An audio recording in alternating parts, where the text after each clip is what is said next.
Good morning, children. Today we are going to see a new topic. The topic of the lesson is atomic structure. So, in this lesson, especially we are going to see about the Dalton's atomic theory, advantages of Dalton's atomic theory, followed by limitations. Okay, that is disadvantages of Dalton's atomic theory, fundamental particles, discovery of electrons, and followed by properties of cathode rays. These things we are going to see today. Okay. First, let me move to the introduction part. In your lower classes, you have learned that matter is around us everywhere. Matter is made of atoms, isn't it? Right. The word atom is derived from the Greek word atomos. Okay, atomos is a Greek word.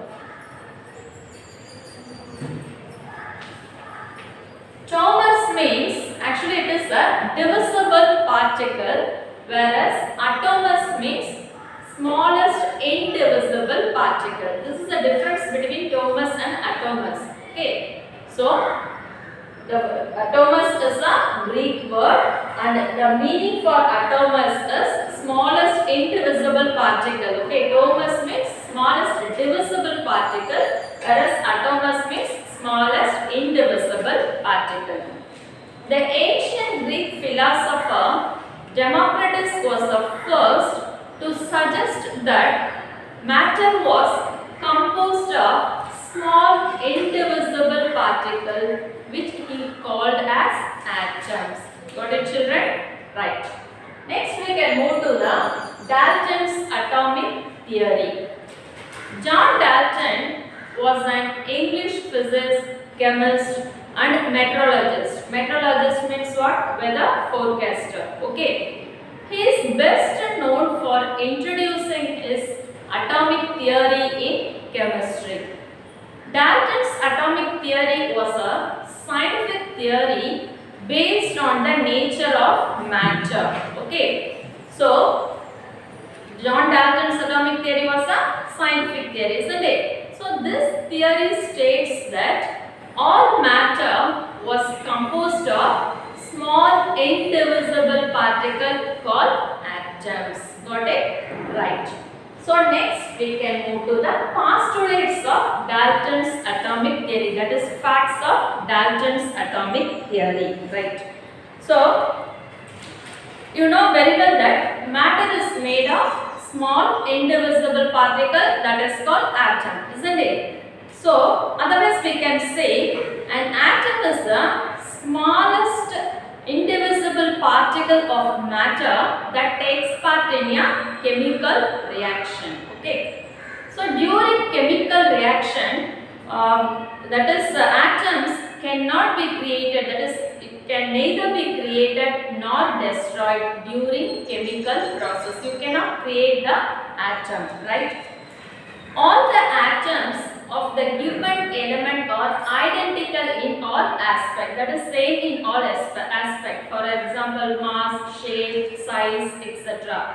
At the same time, the different atoms are different elements are different in nature, that you have to remember. Okay, all the atoms are identical in all aspects, at the same time different atoms, that is different elements are different in nature. Okay, these are the main postulates of Dalton's atomic theory. Got it? Right. So next we can move to the advantages of Dalton's atomic theory.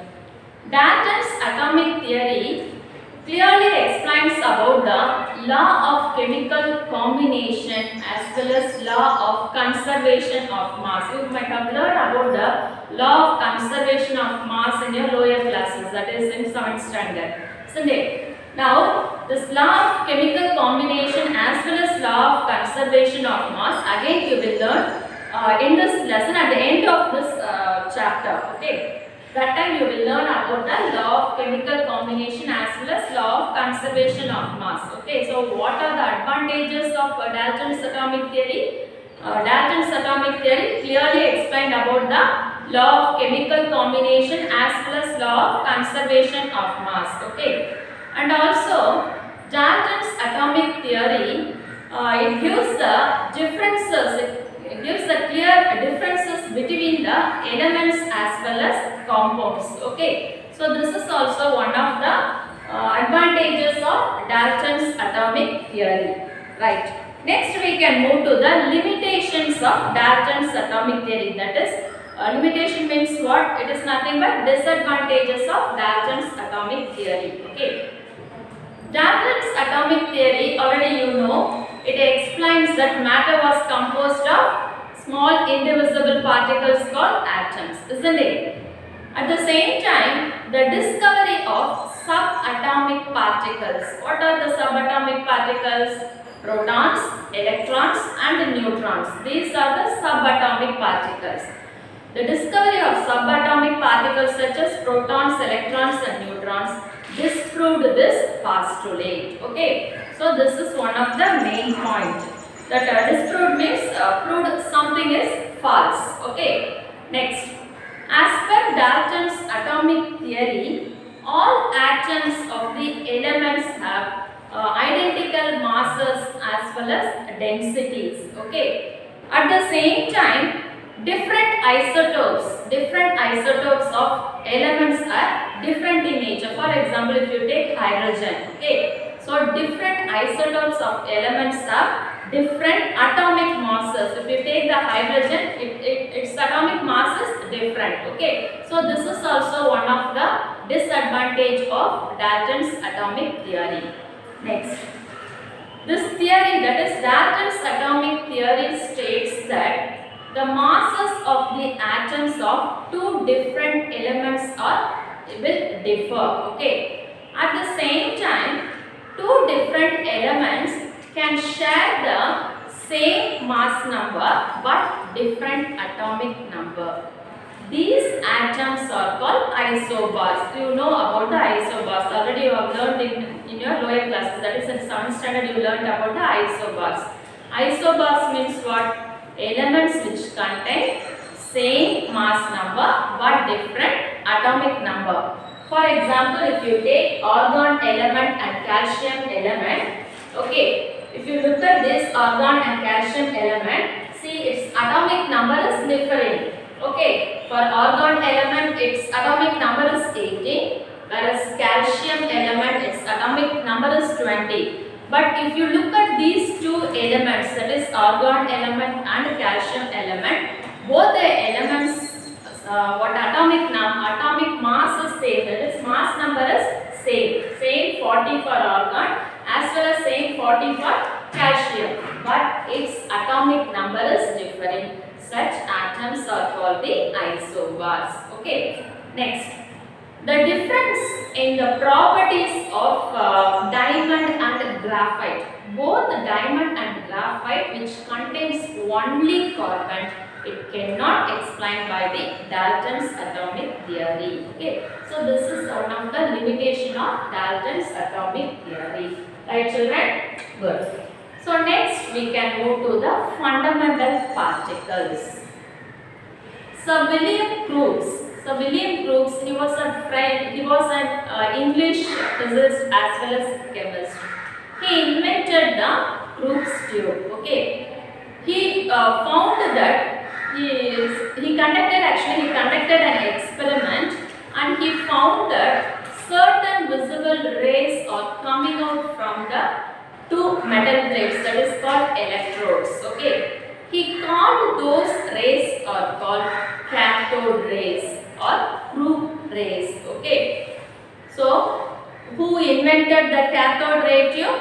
Crookes invented the cathode ray tube experiment. Now we are calling that experiment as cathode ray tube experiment, or in short form we can say it as CRT. CRT is nothing but cathode ray tube, right? So this cathode ray tube is a long glass tube. Okay, cathode ray tube is a long glass tube. It is filled with gas. Okay, the long glass tube is, otherwise we can say it as a discharge tube, and that discharge tube is filled with gas. and sealed at both the ends. Okay, this end, left side end as well as right side, both the ends are sealed. Okay, it consists of two metal plates. These are the two metal plates. This is one metal plate and this is the another metal plate. These metal plates, otherwise we can say it as electrodes. Okay, so this electrode which is connected to the negative terminal of the battery are called cathode, right? So the electrode which is connected to the negative terminal of the battery are called cathode. Okay, cathode means it is an electron donor. Otherwise, in short, we can say it as the negatively charged electrode is a cathode, or we can say electron donor. Which one? Cathode. Okay. So the electrode which is connected to the negative terminal of the battery are called cathode, whereas the next electrode which is connected to the positive terminal of the battery are called anode. You should understand the differences between cathode as well as anode. Okay, anode means these are positively charged electrode. Otherwise, we can say it is an electron acceptor. It accepts the electrons. Okay, whereas cathode is a negatively charged electrode or an electron donor. Okay, so inside the discharge tube, gas is filled. Okay, inside the discharge tube, gas is filled and both the ends it is sealed, fully sealed. Here, one end of the electrode is connected with the positive terminal, that is called positive terminal, that is called anode, and another end is connected with the negative terminal of the battery, that is called cathode. Here, if you look at this diagram, this one side it is connected with the pump. Okay, so this pump is mainly used to reduce the pressure which takes place inside the discharge tube. For this purpose, we are using this pump. Okay, so this pump is mainly used to reduce the pressure which takes place inside the discharge tube. During that chemical reaction time, air is released in this manner. Okay, in this way, it is mainly used to release the air. Pressure, high pressure will takes place inside the discharge tube. No, for that purpose we are using this pump. Okay, it is mainly used to reduce the pressure in the discharge tube. Understood, children? So this is a long glass tube. This glass tube is filled with the gas. This tube, otherwise we can say it as discharge tube. Okay. Inside the discharge tube, what is filled? Gas is filled. One side it is connected with the negative terminal of the battery. Another side it is connected with the positive terminal of the battery. Here, one side tube is attached along with this pump. It is used to reduce the pressure. Right? Good. So next one, discovery of electrons. When a high voltage electric supply of 10,000 volts or more than that is applied to this discharge tube containing air or any gas. Okay, electricity will not flow through it. At the same time, when the same 10,000 volts is applied when this discharge tube is filled with the gas or air. Okay, and the same 10,000 volts is applied here with 0.001 mm of mercury.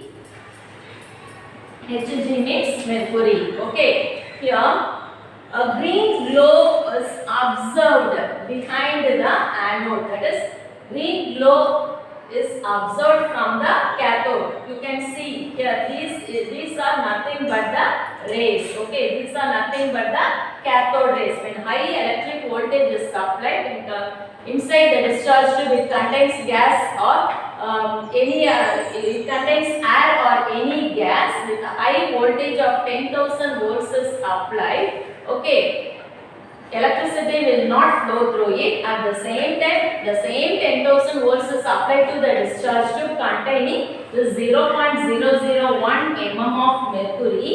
You can see the green glow of light. It is nothing but rays. Okay, so these rays are called the cathode rays.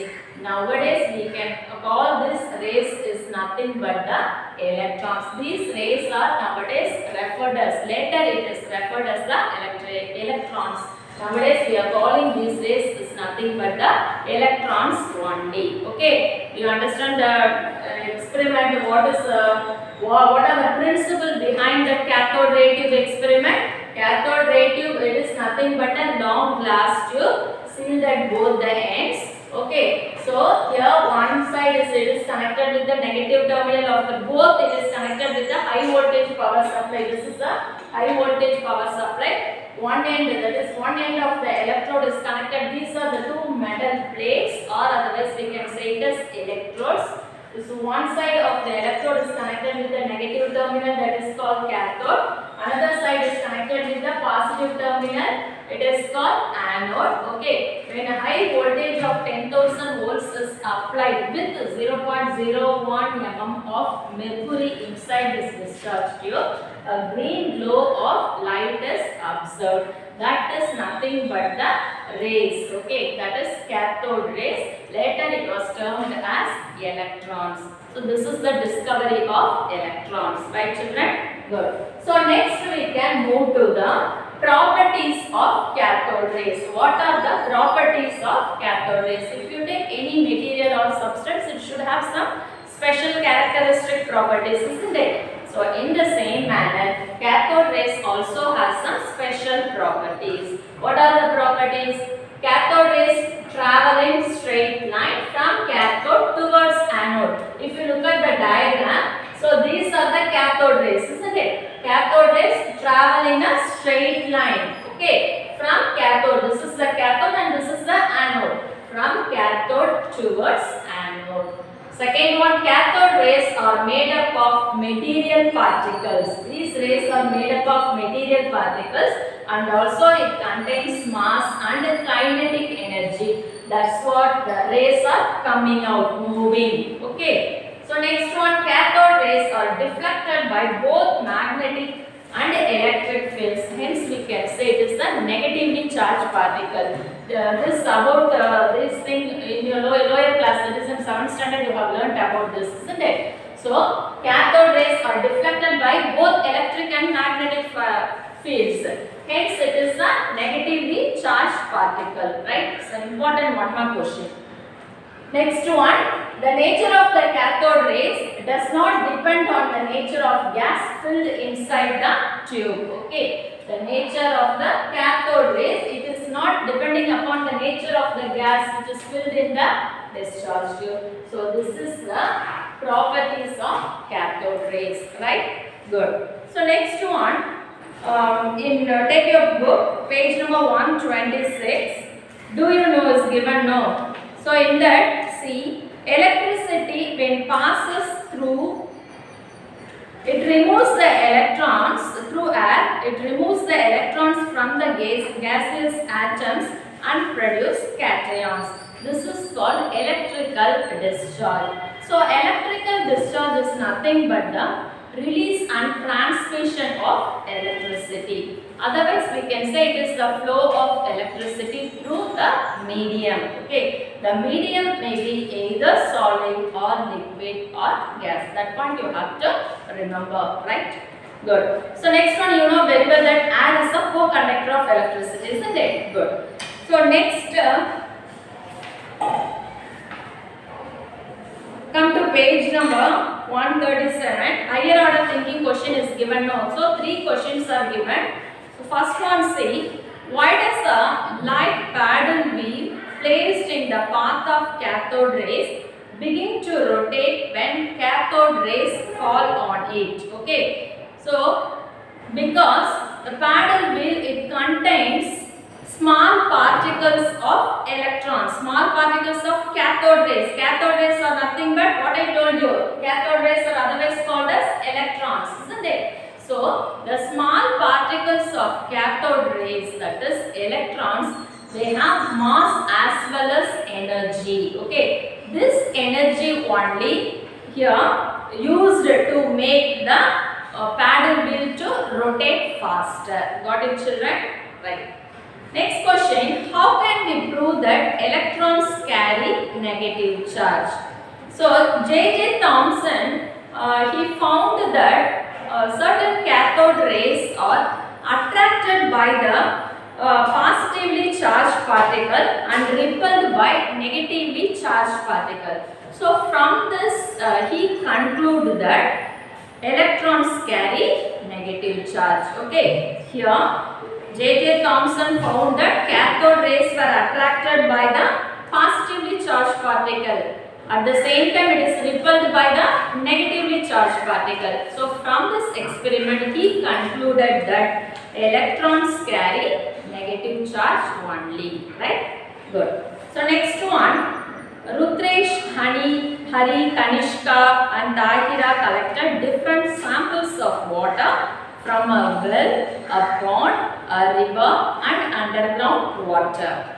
All these samples were sent to a testing laboratory.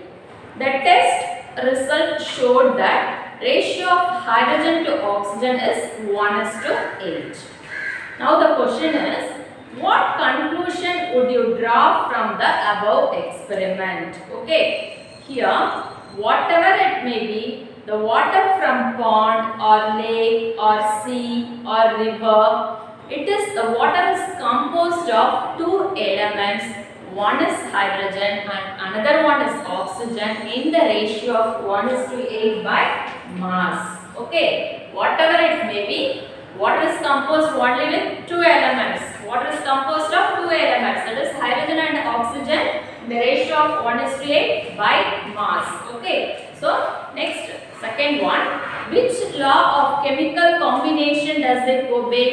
It obeys the law of constant proportion. Okay, it obeys the law of constant proportion. So this is the answer for the higher order thinking question. So you will receive the PDF for today, children. Okay, in the meantime, I will give you the assignment. First question, you have to read the Dalton's atomic theory. That is very important. Okay, postulates of Dalton's atomic theory. Next, advantages of Dalton's atomic theory, followed by limitations, that is disadvantages of Dalton's atomic theory. Okay, these three questions. Along with that, you have to learn about the cathode ray tube experiment. Okay, in your book diagram is given, isn't it? So draw the diagram, understand the concept behind the cathode ray tube experiment. What are the fundamental particles? Okay. Next, discovery of electrons. These things are very important regarding this. Okay, and also you have to learn about the isobar. This is also very important. Isobars means what? Elements which contain same mass number at the same time different atomic number. Definitely minimum 2 examples you have to give for the isobars. Okay, so these things you have to complete, children. Good. The remaining things we will see in the next session. Thank you, children. Try to complete the assignment. Thank you.